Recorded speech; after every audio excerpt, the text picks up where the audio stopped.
You ready? What I'm here to tell you is that your struggle is your strength. Your struggle, your challenge is your greatest asset.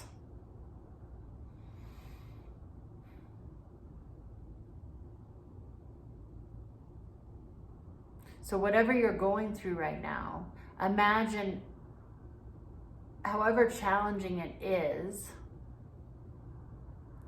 how much you're building in your strength department.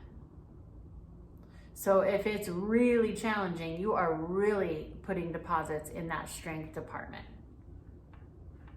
It's like you're getting a master's in the school of life.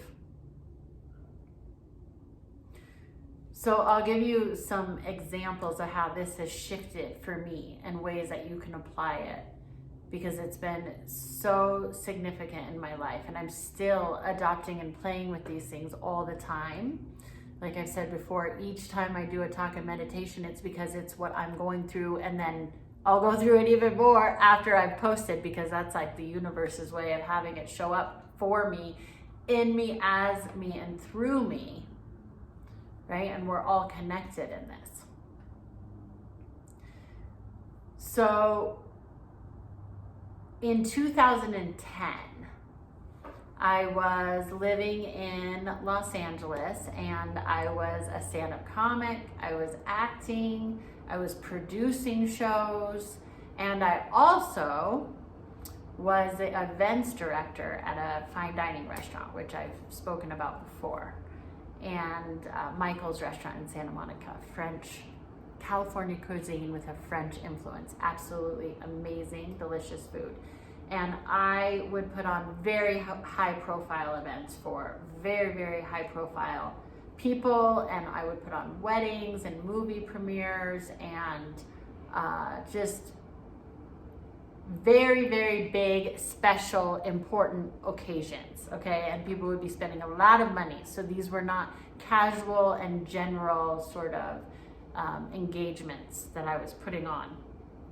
As events director, everything was like down to the minute, like to the detail. And so that job also taught me a ton about business and producing in a whole different way, and working with people and meeting requests and all sorts of things. But it was during that time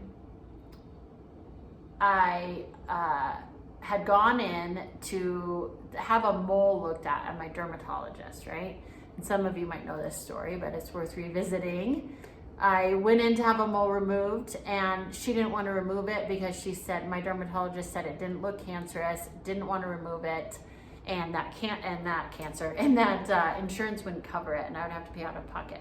And I said, just go ahead and do it, because I didn't like it. It was like energetically, I could feel something was not right with it. Had her remove it. The next day, she called me. The time I was living on the water in Marina del Rey, I had just finished a beautiful gratitude meditation. And this is why meditation and this energy work is so profound and important in many ways.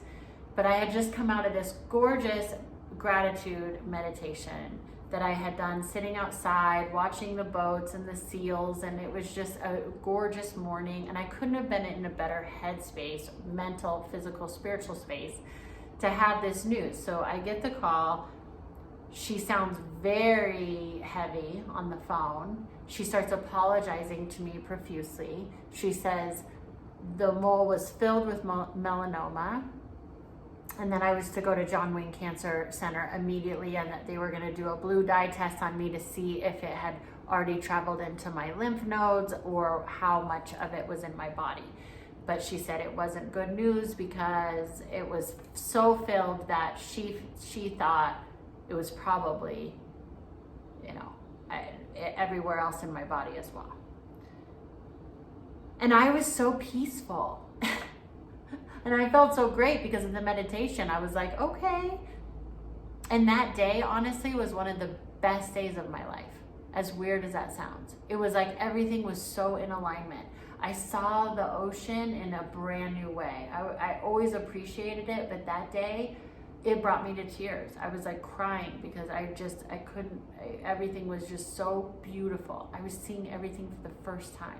Everything was so crystalline, and everything just felt so important to me.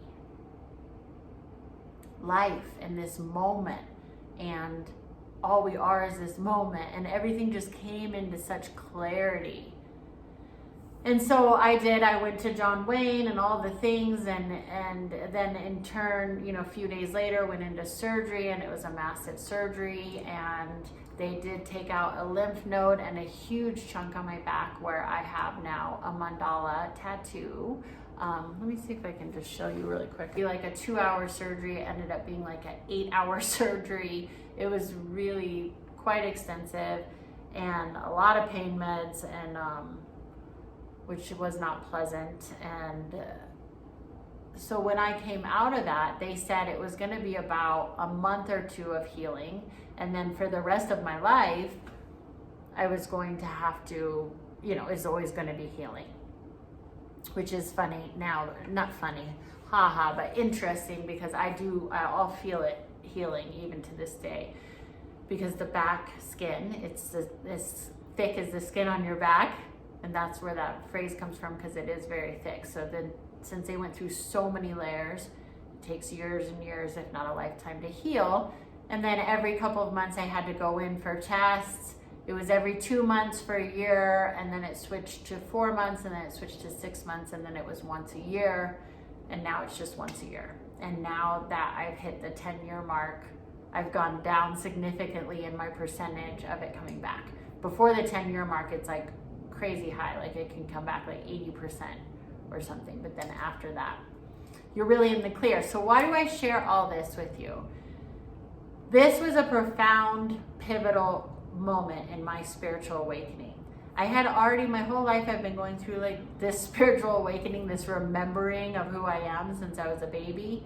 But in 2010, it really came into crystalline vision. So here I was producing comedy shows, actively auditioning, producing other shows, acting, making a living, doing all these things, and events coordinator at this fine dining restaurant. So I was in the middle of a huge wedding that was supposed to go on that weekend. Nobody did my job. There was nobody else. We were in transition of hiring some other people so that they weren't so dependent on me, but nobody knew my job at that specific time. And we weren't planning on me having cancer. So I continued to plan this wedding. And I remember there was a time when I was crawling around, literally crawling on my hands and knees, so sick, in the healing stages, and I was planning this wedding. And it was like the biggest acting gig of my life, because the wedding, the bride and groom and everybody that I was involved with in planning this huge event had no idea I was sick. Zero. They found out later, and she was so sweet and sent me cards and things, but had no idea while I was going through it, because I knew the situation, and it wasn't going to add anything. It needed to be done. We weren't going to cancel the whole wedding. I didn't want her to, are you kidding me? She had people traveling from all over the world. I wasn't going to have her cancel the wedding. Nobody else could do what I do. So it needed to get done. And me putting on her that I was sick wasn't going to help it get done. If anything, that was going to hinder the process. So I just rose to the occasion. And I did it. And it was through that perseverance that I realized my greatness. And it was through that perseverance that I realized my strength. And I thought, my God, if I can do this, I can do anything. And then it began to make me question what I'm really here to do. What is my mission on this planet? These were the questions keeping me up at night, literally all night. What are you here to do? What are you here to do on this planet? So I ask you this, what are you here to do? on this planet.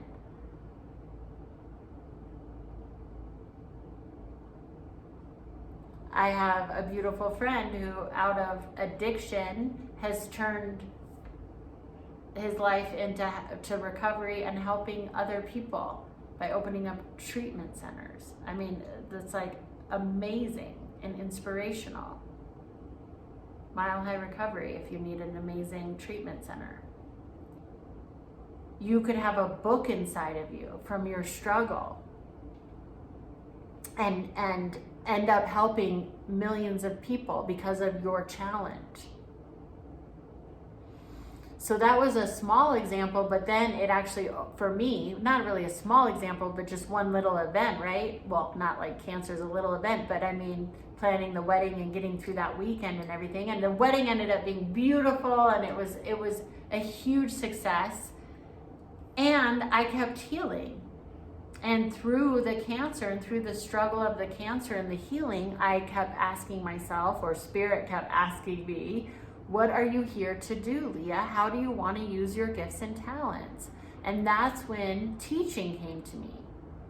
I still didn't know how it was going to come up, what I was going to do, any of that. I was in California. I wasn't even in Colorado yet, where I ended up opening my studio. There were so many things that still were yet to unfold, but I realized how my struggle was my asset. And I'll probably write a book about all of this, because then there's so much more. Having my daughter, I mean, I could talk for, I could definitely write a book on all of this. So then after the cancer, I move out to Colorado with my then boyfriend, because we both were in perspective of, we had both family here and we wanted to start these new careers. And we wanted to be close to family. It was very important to me at that time. I was like, wait, I had been putting off family the whole time to do my career. And then it became in focus that I wanted to be near family. So I moved back home a year later. I guess this was in a span of a couple of years. But in 2013, I opened my business. We moved out here in 2012. In 2013, I opened up Leah Marlene Actor Studio in the Namaste Theater. At that time, I called it Act Asana, because I integrate yoga into the acting curriculum, which I still do. So I still have the Act Asana technique, which nobody can pronounce. That's okay. So all these innovations came out of a struggle, out of maybe a dark night of the soul. And then a year after that, in 2014, my then boyfriend and I broke up, and we split up. And then, for those of you that know, I had a baby in 2016, my daughter. And then my business, I'll give you the cliff notes. My business then said that they were the commercial lease on the building that I was in, when I just had found out I was pregnant and all these new changes. Single mom was I was going to be coming into single mommyhood, which is amazing, but kind of scary. It's a big shift. And I had just gone, through all these different things in my life, like getting over a breakup. It had been a couple of years, but it was fresh after a big thing like that. And then they said they were tearing down that building. Somebody had bought the building, and that I needed to move. So now I was 6 months pregnant. I had to look for a new place to lease a building. Found a new place, signed a lease. As we're moving, the other building says, never mind, we're not tearing it down, will you stay? I said, well, I already have this other place. So now I'm moving at 6 months pregnant with a whole studio and classes. Never stopped. I never stopped classes. Didn't even close for 2 weeks, not even a day. Students helped me move. It was an amazing feat. We did it all. We moved over to South Pearl Street. Within months of being in that place, I had a triple net lease. Within months of being in that place, I found out my property taxes went up from $2,000 a year to $25,000 a year, and I was responsible for that. This was all on me as a pregnant lady. Then I rented out this space to other theater groups, and they stiffed me. They decided not to pay. So many things were happening. Then opening night, our grand opening, We had a grand opening. I'm now 7 months pregnant. All these things had been bam, bam, bam, bam, right? Still teaching classes, still doing all the things, working 12 to 14-hour days, painting, getting the place ready, teaching classes, dealing with finances, all of the stuff. Opening night, we do a Denver Day Plays where everything is done in one day. And as audience is showing up at 6:30 for a 7 p.m. show, the toilet starts overflowing.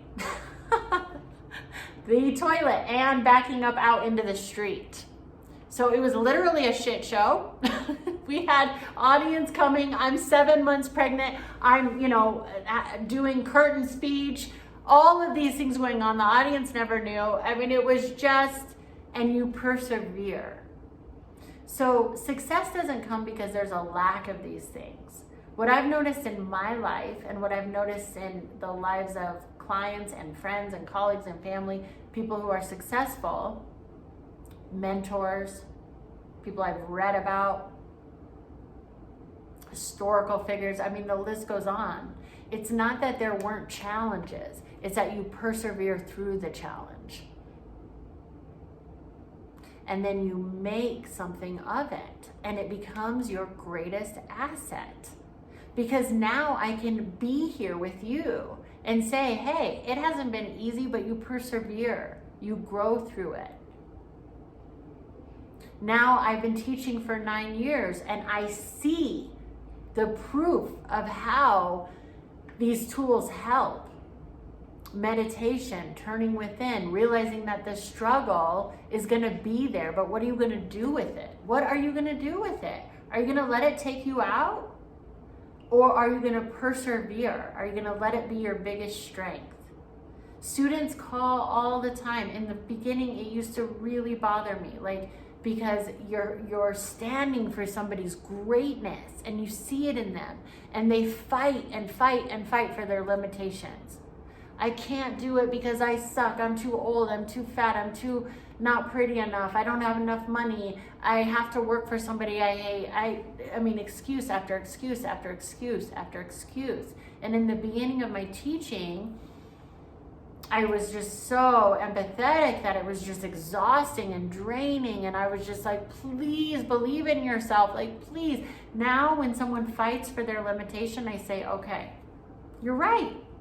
Whatever you want to be true is true.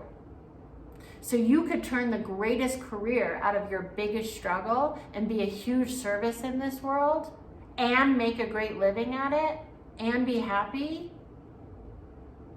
Or you can let it be the reason why your life sucks. It's all up to you.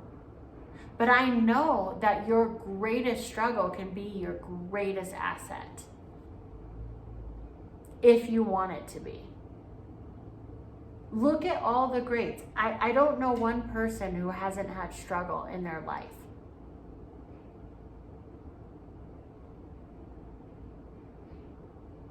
It's what you do with it.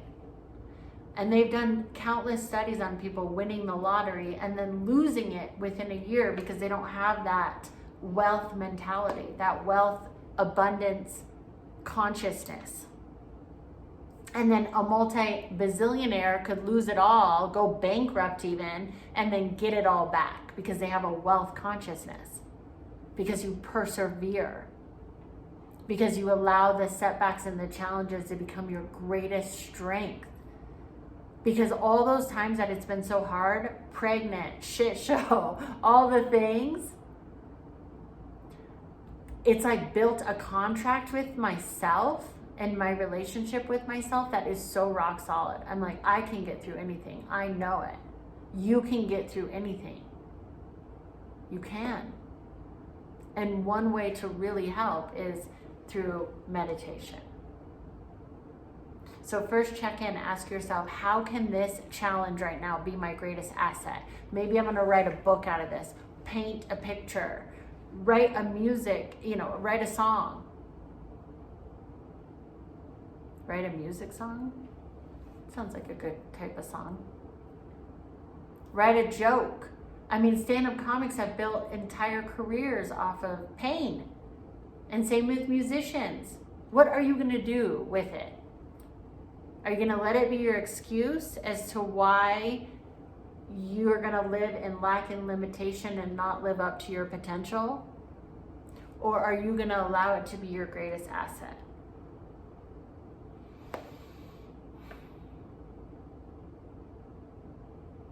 I'm challenged all the time. I have new challenges every single day. And I am choosing to step into allowing it to be my strength. How am I going to persevere today? The second thing you can ask yourself is, who do I need to be today to persevere through this?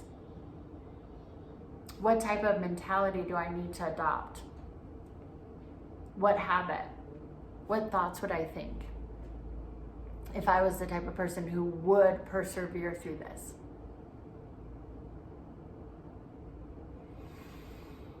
And then lastly, have grace for yourself for where you are. Don't get me wrong, when I was healing from cancer, I also really took care of myself.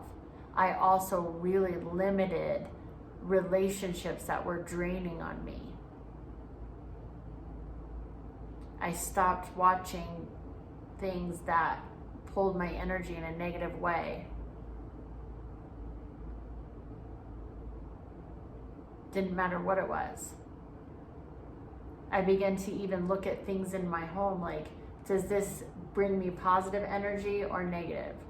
And if it brought me negative energy, didn't matter. It didn't matter if I was like, it shouldn't. I love this thing. I like it.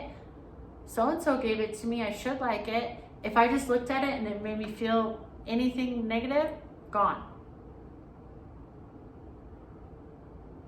So I was still really protective in that way. It's not like rallying against everything that's like uncomfortable all the time.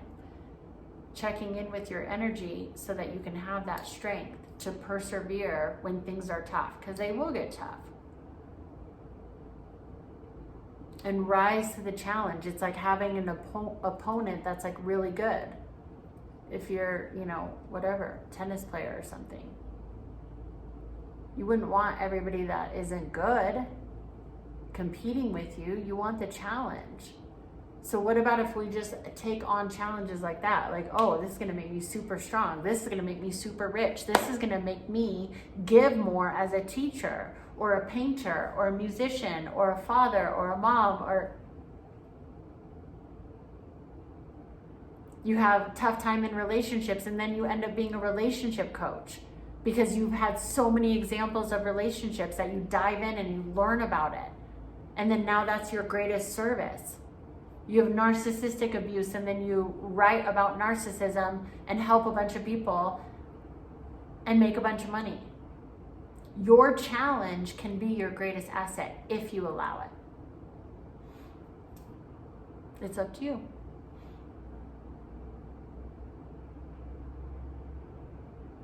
But I think you're up to the challenge of rising to your highest and best. Otherwise you wouldn't be here. So thank you. I'm excited for you. I'm excited for the world because your gifts and talents impact the world in a positive way. You have so much to share. And continue sharing. So let's meditate.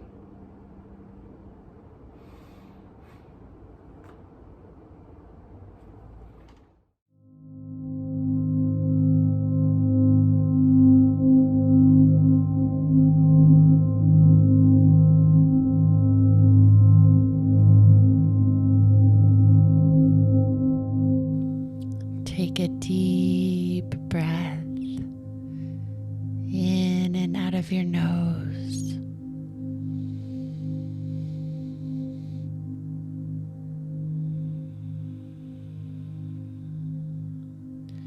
Take another deep breath in and hold it at the very top for a count of 3. And exhale away all the air, and at the very bottom, hold for the count of 3.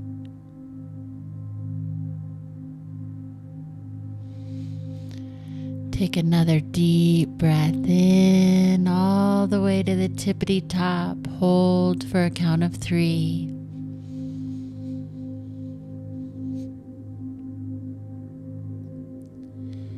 And exhale away all the air until the very bottom of the exhale, and then hold your breath for the count of 3.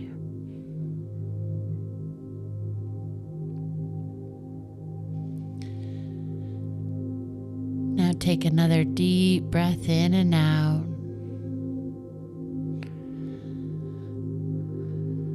Allowing your breath to fall back to a regular pace, breathing a little bit deeper, bringing in the healing breath with each inhale.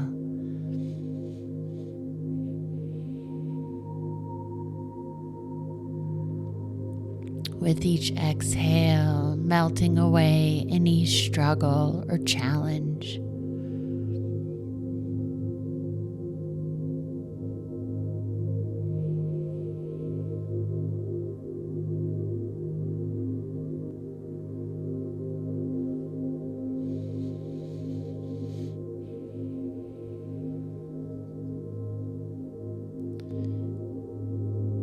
Tracing your emotional, physical, and spiritual body now for any signs of challenge or struggle.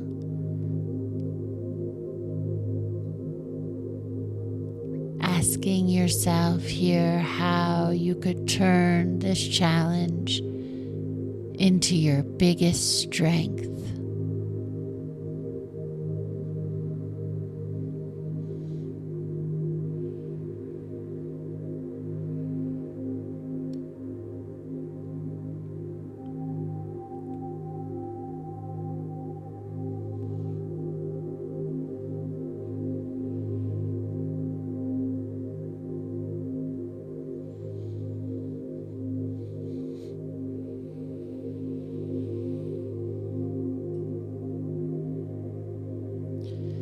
Breathing in and out now from this deep sense of inner knowing that you have another opportunity right now to continue forward in a positive way.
Your time is right now. Breathe.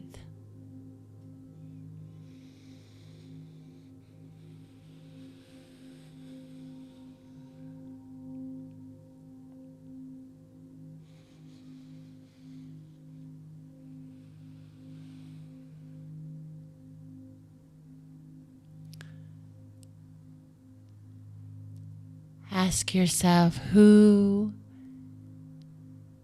do I need to become in this moment to rise to my highest and best, even amidst this challenge?